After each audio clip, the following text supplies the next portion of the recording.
Honorable Federal Ministers, outstanding officers from Pakistan Armed Forces, and our outstanding ambassadors from our business community, parliamentarians, senators, journalists, and honorable members from our academia, researchers and experts. Assalamu alaikum and a very good afternoon. It was wonderful to hear recommendations and analysis from our experts. Let me say at the outset that Pakistan Navy is not only a force to reckon with in terms of facing all kinds of security challenges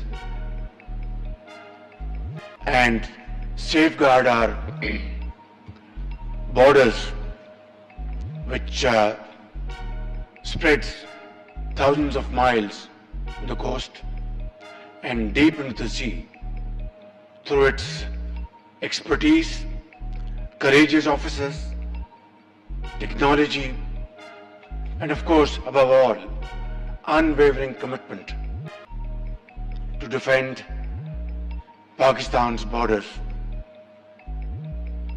But in this day and age, along with security comes our economy, and blue economy is the name of the game around the globe. I know that Pakistan Navy is already focusing in exploring our potentials in blue economy, but they've already had an initial investigation through Chinese companies which have great experience in this field. I have a good news to share with you. Just a couple of days ago, I received a message from our great friend China that they are ready to send another delegation to further enhance and explore what is lying under deep water, very valuable natural resources.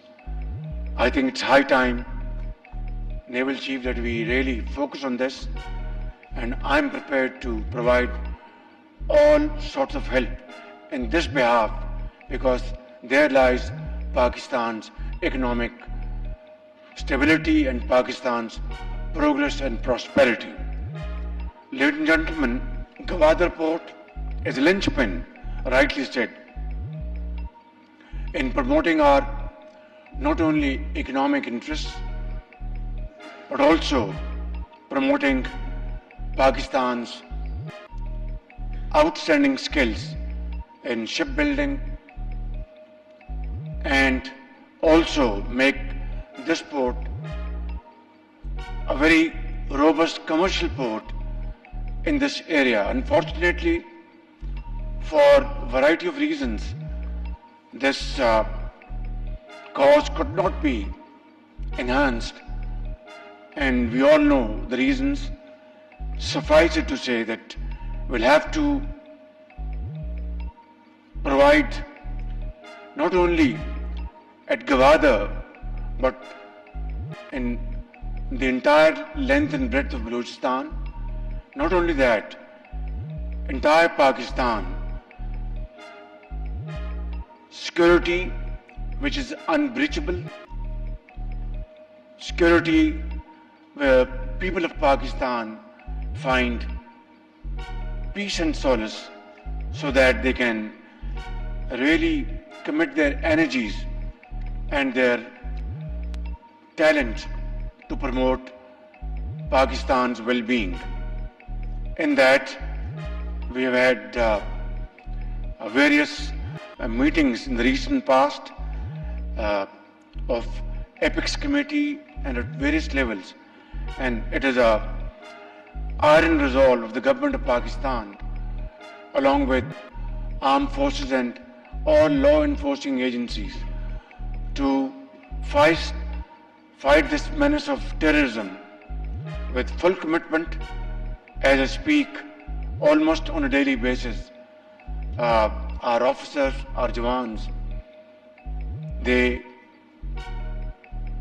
pay huge price by laying their life for Pakistan's defense, Pakistan's peace, and in that their children become orphans in the effort to save millions of children in Pakistan from becoming orphans.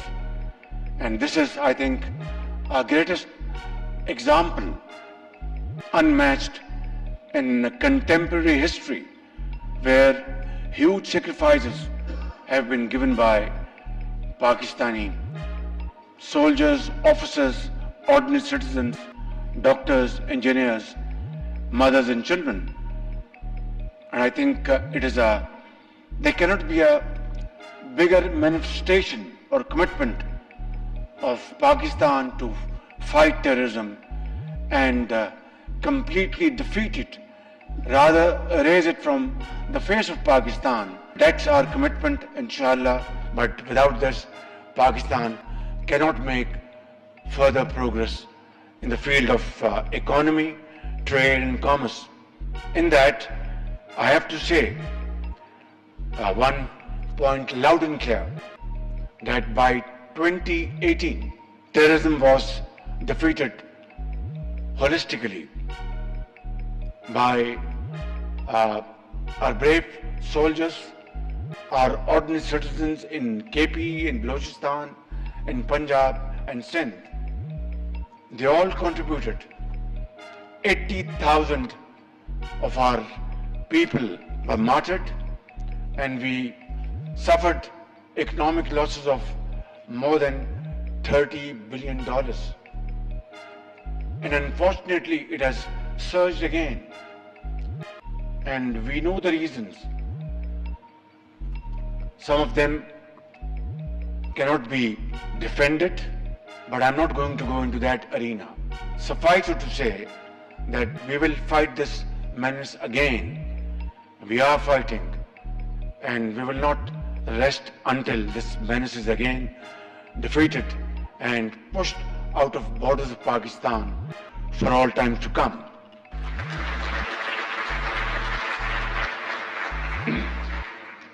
Coming back to today's subject of discussion, I think today we have to discuss what has gone wrong with Pakistan Shipping Corporation. There was a time it was a blooming business, and today, as you saw on the screen, they only have 12 ships, commercial ships. And what they did not show on the screen is what is costing them in terms of all these 12 ships. It's more than 5 billion rupees annually, a cost which is unbearable, beyond imagination.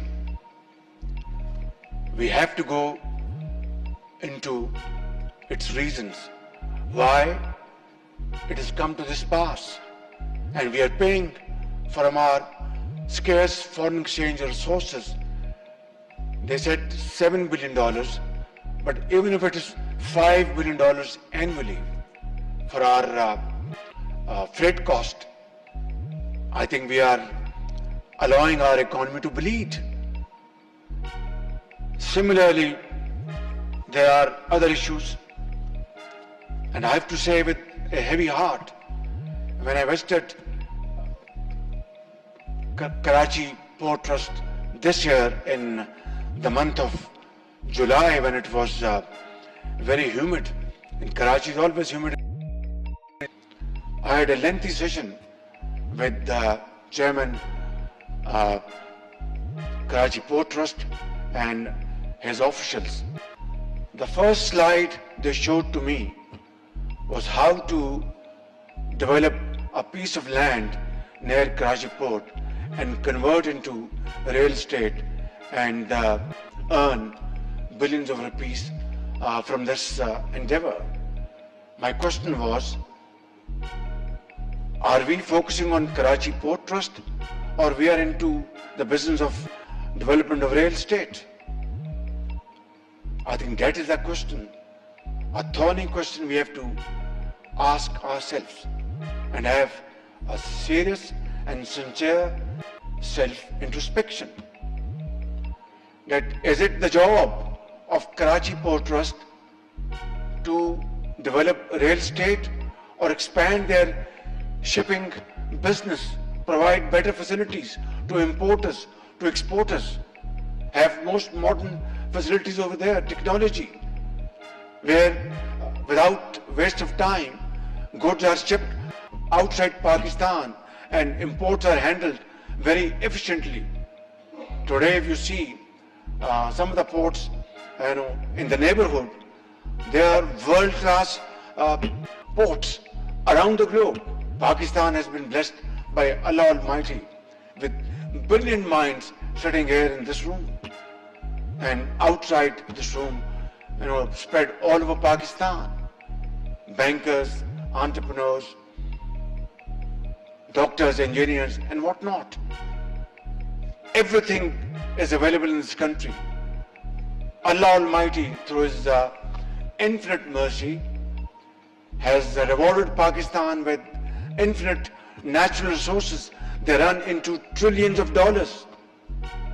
And yet, today, we are hugely undermined by huge borrowings, loans, costly loans.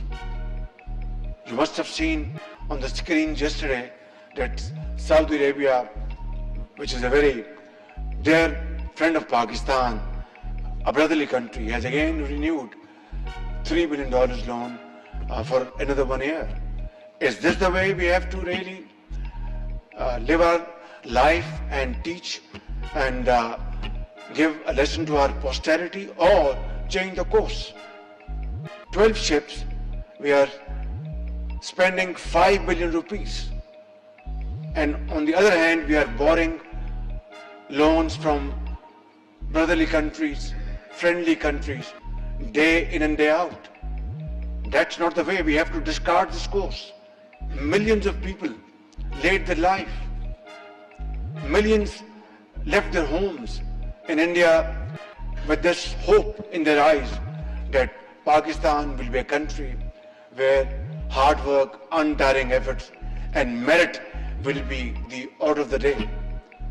77 years down the line, where we stand today, first I must have self-introspection, then all of us should have a very cold calculation of what happened in the past without wasting time or weeping and mourning. We must learn our lesson and move forward. That's the only way forward. There's no other option. Ladies and gentlemen, I'm not here to serve a sermon, but these are my very humble views I've placed before you for your kind consideration. I have noted your recommendations. I will inshallah go back to Islamabad and take up these recommendations. But let me say, it takes two to tango. We have to unite our efforts. We have to team our efforts, move forward with unity of thought and action. And that is the way which Qaid had taught us. Let's resolve that not only we will compensate the losses of the past, but inshallah find our lost place in the community of nations through hard work, untiring efforts and sacrifice. Pakistan Paindabad.